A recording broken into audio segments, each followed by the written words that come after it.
Welcome to the Sea Trail Master Association's new Homeowners Orientation.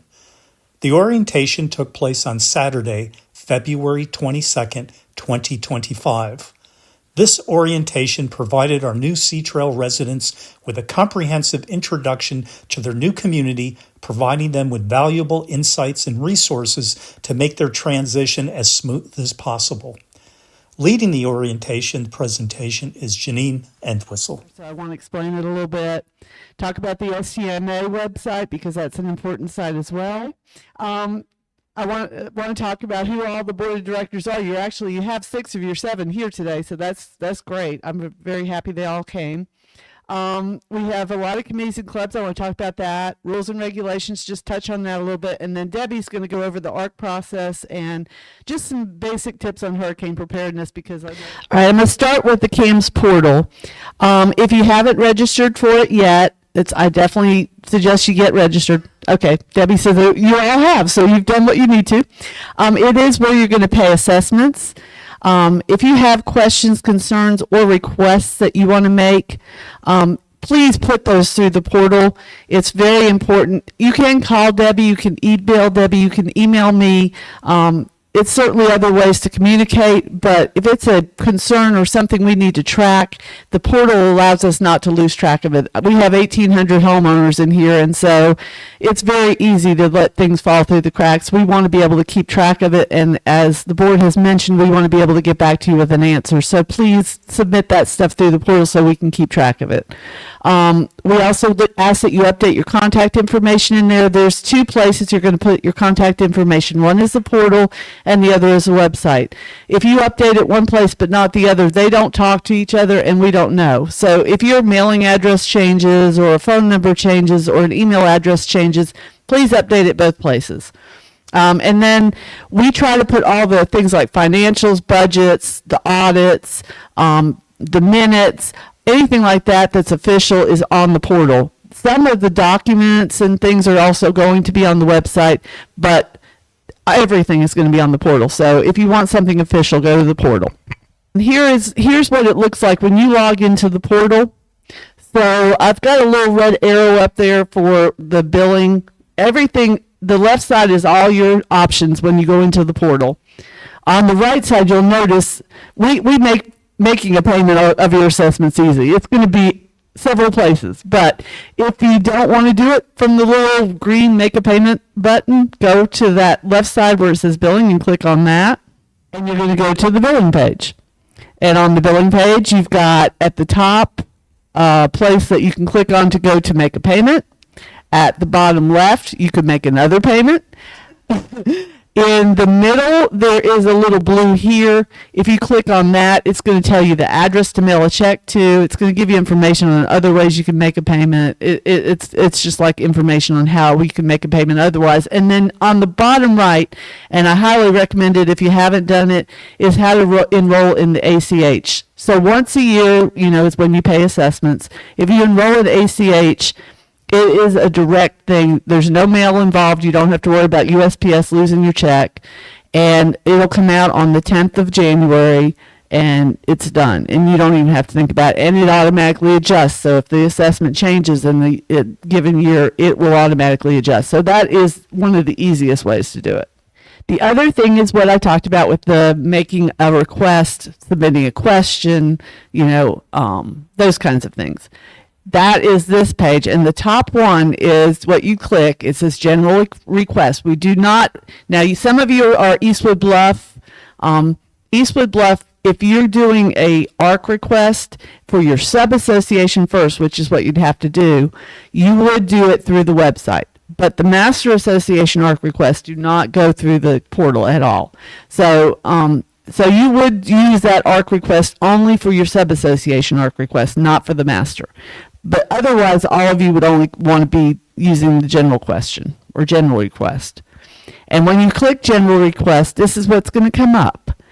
And it explains in here, in the body of this, it tells you what a billing question is. It tells you what a service or maintenance request is. It tells you what an amenity access request is and what a general question is. So you can pick which one you want. And then if you're in Eastwood Bluff, because you're both CAMs, both sides, you're going to have to pick your property.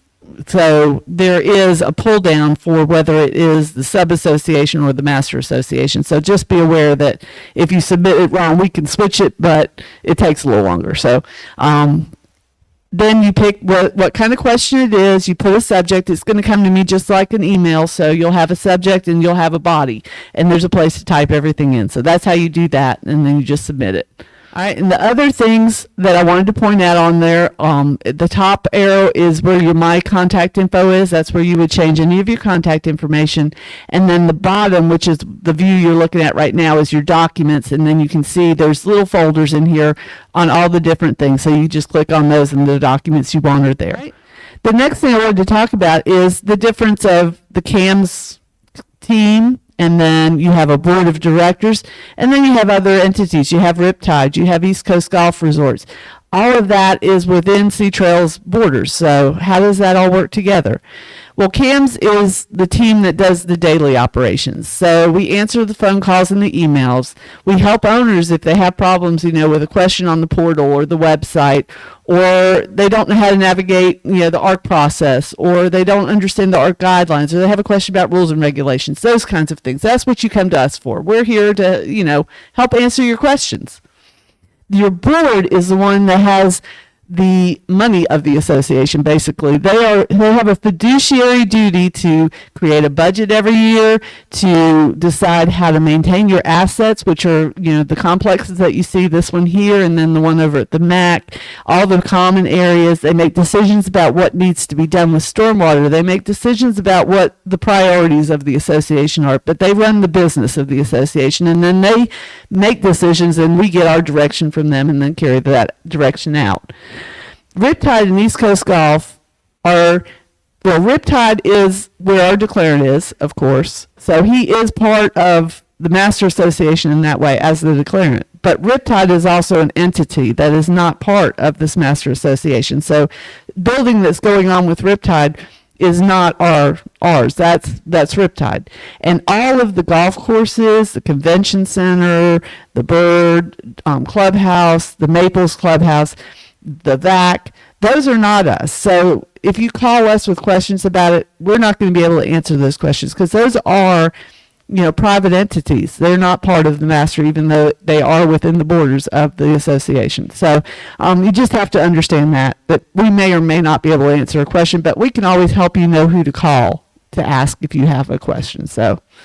And I know some of you are with Eastwood Bluff, so you are CAMS managed for your sub-association as well. And I did hear in Osprey Watch, you are actually, I believe it's CAM. Yeah, no, you're CDPM managed for your sub-association.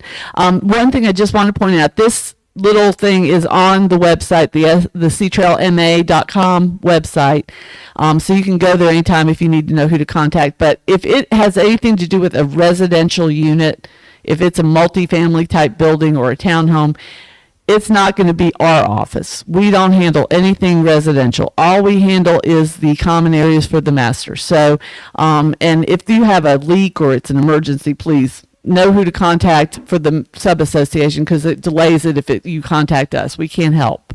So this is the Sea Trail website. The address is at the top. It's SeaTrailMA.com. And that is the place to go for a lot of fun stuff. It has the happenings within Sea Trail are posted there. It's a place where they put new resident information. So, when they send out the new resident thing, you can go see who's moved here. I think, did they do where they're from? Did they put where they're from on there? Okay. I would had a request to have that because I know a lot of people from New York want to know if they're from New York. So we'll see if we can add that, but it is where you can meet your new neighbors. There's a lot of information there. We have a newsletter feed on the main page that will be all the things that have been sent out to the residents and updates on things. Sea Trails, or the East Coast Golf Resort, they'll put their stuff on there so that you guys know what the happenings are with them. And then it's also where you go if you want to know about committees and clubs. There is a link there for the golf course. There's a link there for the 55 Bistro and Sunset Prime. There's just a lot of information there, but it's also a place where you'll go for forms. So we have forms for a lot of things. We have ARC request forms there.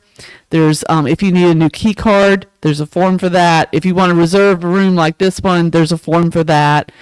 If you want to report a violation, and I will let you know that comes to me and the name of somebody. If somebody's done something that's just driving you crazy and you know they're not allowed, you can report it, and I'm not going to tell them who reported it. That's kept confidential, but that's where you do that. I don't know if we still have the tenant information form there. I'm not sure do we? Okay, so if you have a tenant, if you're leasing long term or whatever, and you have a tenant, you want to let us know they're going to be using your key, you can fill out a form for that. And then there's volunteer forms, which I encourage all of you, if you're interested in getting involved. We have a lot of great committees here. Fill out a form and let us know you're interested, and let us know what you're interested in doing, because it's there as well. There is a homeowner directory, so if you know somebody that lives next door to you and you're curious who they are, you can look them up. And then, like I said, the governing documents are there under important documents. There's also the ARC guidelines are there, and there is a master declaration facts there, which is very helpful. It like breaks out some of the important stuff that's in your master declaration and explains it a little bit. So it's a really good resource to look at. And then, like I said, that sub-association contact information is there as well. All right, and here is who your board of directors are. Or they went fast. So they've all introduced themselves except for one, Donald Bean, who's with Riptide, and he is the director at large. So, and he just recently was appointed to that. And then we have a special advisor in Robert Hill. So. And here's the list of your committees. As you can see, we have quite a few. The ABC POA, do you want to talk about them a little bit? Something we really need your help on. You know, Facebook is out there. We're not telling you not to use Facebook. If you want to use Facebook, use Facebook. But you know what? Give us a chance. That's all we ask. If don't put something on Facebook and then it explodes into something and we get into 14,000 different things. You give this board a chance, and I promise you, this board is going to address it. As Dawn said a while ago, when we address it, it may not be the answer that you want, but we will address it. And so just help us with that. We would really appreciate it. Yes. Yeah, to add to that, there is a Facebook page on the community of Sea Trail. And so some of you may be members of that, and that's great. We only allow property owners to be on that Facebook page. But what Mickey's saying is that this is not really a Sea Trail Master Association page. It's a great page for people to get information about what's going on and, maybe send a request, do you have a good plumber or whatever. But if you have an issue within the association, we don't monitor that for issues. So that needs to go to CAMS on the portal. So that's I think that's the main thing. But the Facebook page is, for you to have fun with, but it's not a official source for us to get information. We do watch it, but, you need to go through CAMS if you have any issues. On the ABC POA committee, that's Brunswick County Property Owners Association. I am responsible for I'm the liaison for this one. This is a county-wide meeting where property owner go.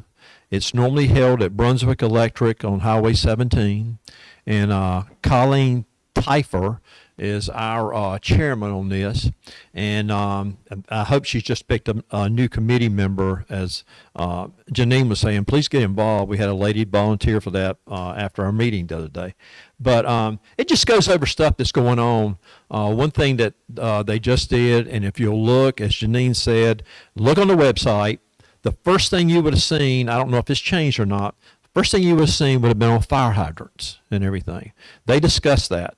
It's how to try to keep insurance lower, and it's also things on there that we got the fire chief to put on. And so he wrote this up for our website, but to give you information to try to keep that fire hydrant, if you've got one, 36 inches around, cleaned out, so they can get and fight the fire real quick. When they get there, it shows gallons per minute.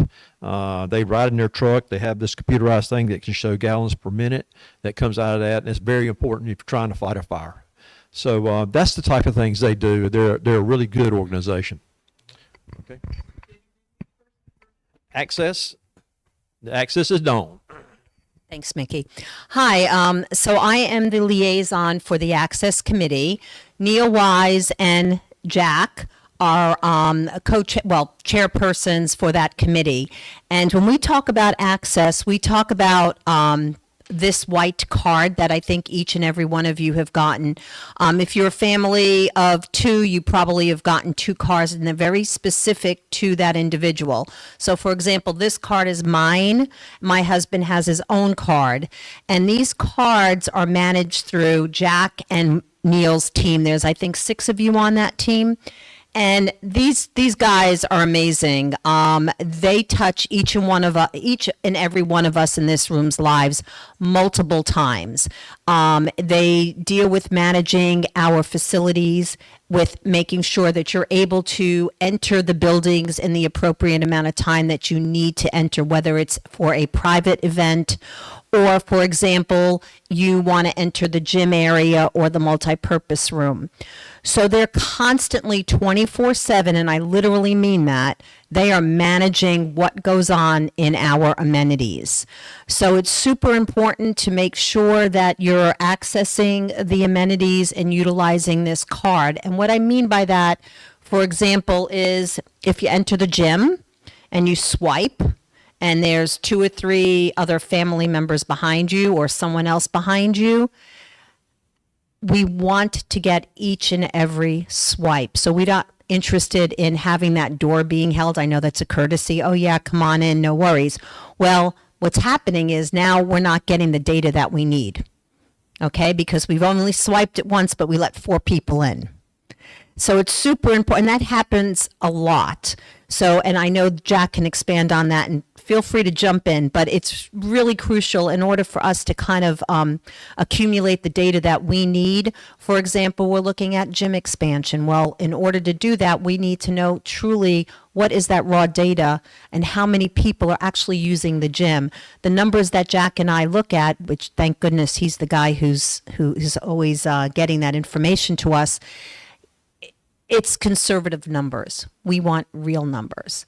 Let's see, what else go ahead, I'm ready to say beach access. The other thing, what this card does is we have a valuable parking lot of approximately 40 vehicles. And then I think we just introduced 9 golf cart areas. We're looking at doing some improvements on that space. But more importantly, what I want to talk to you about, again, is this card. We have had some incidences last summer where this card has been swiped by the homeowner and then has been passed on to a car right behind them. That doesn't necessarily mean that was the homeowner. Our space is valuable, and it's only going to get more and more difficult to find beach parking space. If you abuse this card, and we're able to track specifically, and we did, misuse of the card, and you're allowing folks that don't belong in that parking lot, this card will be deactivated. This is the way we have to manage things, unfortunately. It has been abused in the past, and the only recourse that we have is to deactivate that card. Again, we want to protect our facilities, our amenities for the homeowners of Sea Trail. So it's super important to just please adhere to those rules. Did I miss anything with access? It's such a big monster. There's so much that goes on in that. The number one rule at the pool, truly is no glass. I personally have run into people that have sat in that beautiful hot tub. I have no issue. We have no issue. None of us should have any issue with them drinking beer, pina coladas, as long as it's in, they could drink themselves silly. So the rules are posted. Okay, we have monitors in place. So the onus is, if you see something, say something. If you're not, we're not encouraging you to be combative or to approach that person that you see that may be violating a specific rule.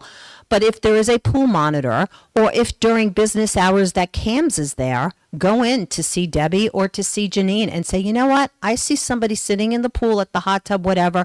They've got, their cookies and their bottle of beer with glass sitting at the pool. I don't feel comfortable with this. Or I just saw 16 teenagers enter the pool and now they're all jumping in the pool, okay, which we've had, okay, I don't feel comfortable with this. So a lot of the ownership is all on, again, if you do see something, you say something. Our community continues to grow, and it will grow with, our homeowners, but also our renters. So it's important that we all police and monitor. Hi, I'm liaison to, you'll see there's, under facilities does come gym, library, chapel. Okay, I am liaison for the facilities, which, like I said, it's the umbrella name for the chapel and the library. They're all part of facilities. The co-chairs on the facilities is Jack and Sylvia Chester. Now, my part of the facilities, I encompass everything, so I'm in meetings with Jack and Sylvia. Sylvia does she's kind of in charge of keeping the place. We inspect the facility after every single event, Pink Palace and Mac Center.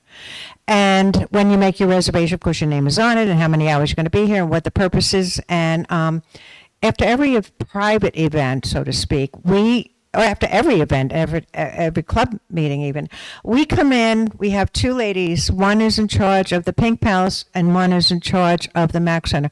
They come in and inspect the area. Now, we used to have a $200 deposit for anyone that rented. We got away from that, okay?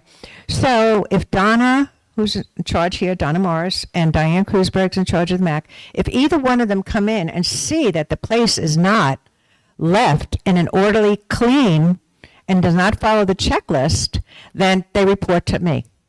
And we, in turn, have to send out, Sylvia Chester is also in charge of rules. So she'll send out a letter, kind of like a letter saying, you had your event and this was found and this. We're not cleaning people. Donna is not a cleaning person, but she's had to come in here and actually clean floors, counters, refrigerators. So we are now trying to keep track of the same ones that do this over and over, and then things will be enforced in that regard.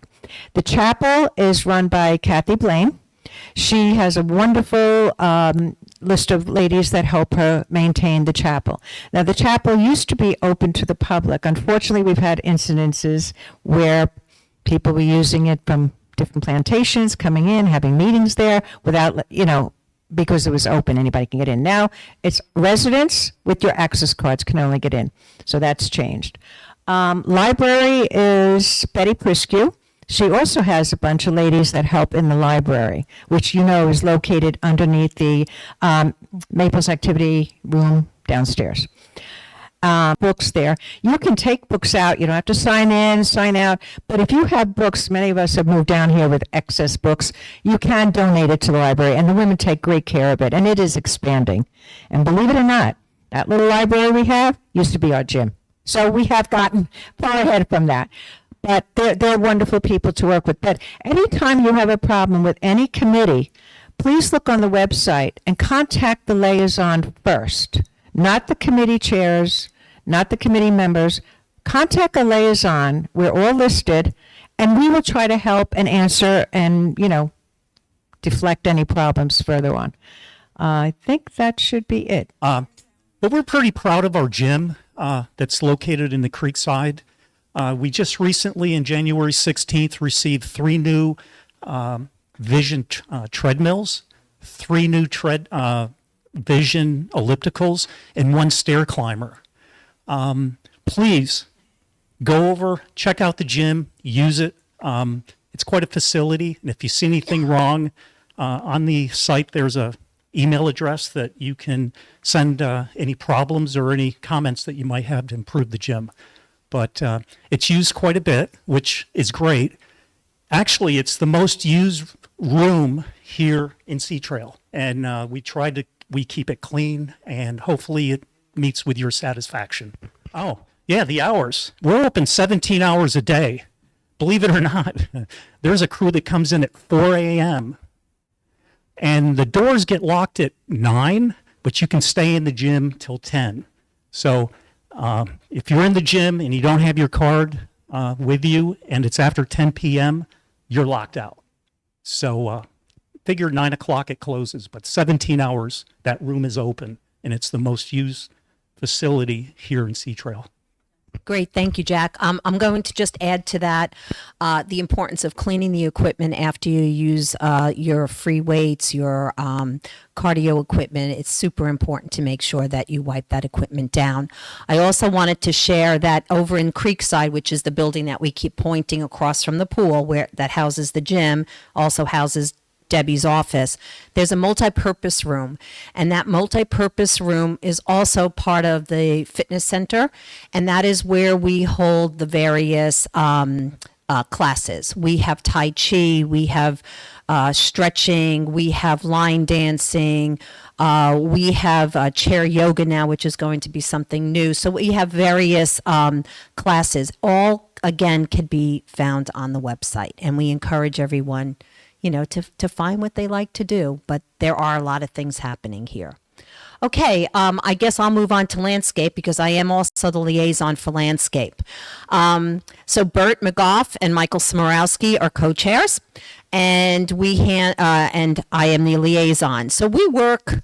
Bert and Michael have 5 or 6 homeowners that have various communities, and they're broke down into their little neighborhoods. So you might have Birdwatch, you might have Gulls Landing, you might have Planters Ridge, so on and such. You might have Oyster Point. And these folks gather their information, their requests, their wants, their needs, and then these guys come together and then they kind of hammer out what is the 2025, project look like, as far as landscape.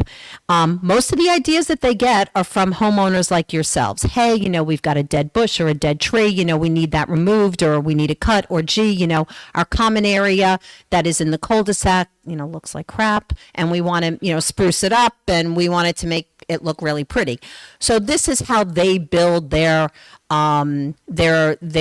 list of to-dos for that particular year. So that's another way of getting involved. And then of course they come and they ask the board as far as, this is a project we would like to consider, where's the money going to come from? Is this something that we could do? And then we work with Phoenix. Okay, that's all I got. I guess I'm the guy that's got to report stormwater. It's really our whole team on this, but we presented again last Wednesday on stormwater. By being new in here, one of our major expenses, is it the most major expense, or is it? Yeah, it's the most major expense. We spent $459,000 last year in. We spent $459,000 last year in stormwater. So you can see how much that is. We have a budget this year of $300,000 in stormwater.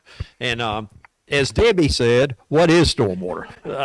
So I'll just read something right quick that we produced.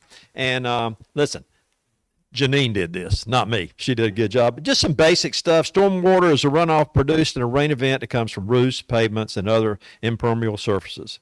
This water feeds into gutters, swales, and stormwater pipes to funnel the water into our ponds and eventually into our natural waterways. Stormwater system is designed to control the flow of the stormwater so it filters in slowly. Water may take up to 72 hours to dissipate on the ground as it runs through the system. The slow progress allows some of the pollutants to filter out before it reaches the natural waterways. The grass and dirt beneath in our swales are a part of this filtration. Our ponds feed into each other, so as one pond reaches capacity, it flows through to the next pond. The system is designed to keep our natural waterways from getting polluted and helps prevent flooding from waterways being inundated too quickly. Now, a little bit about what we've spent so far, so you kind of know.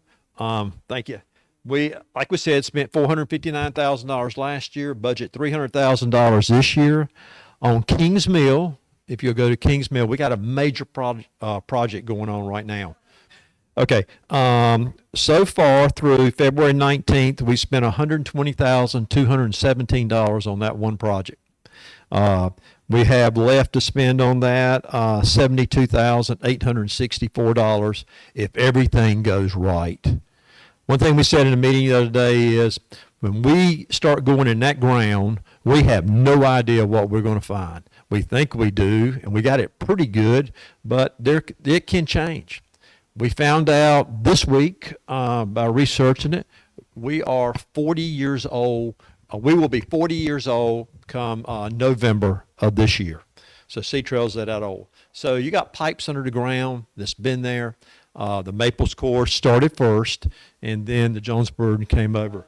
But that's, it's getting some age to it. So I got a buddy in New York that is really involved in stormwater. He has a company that does it.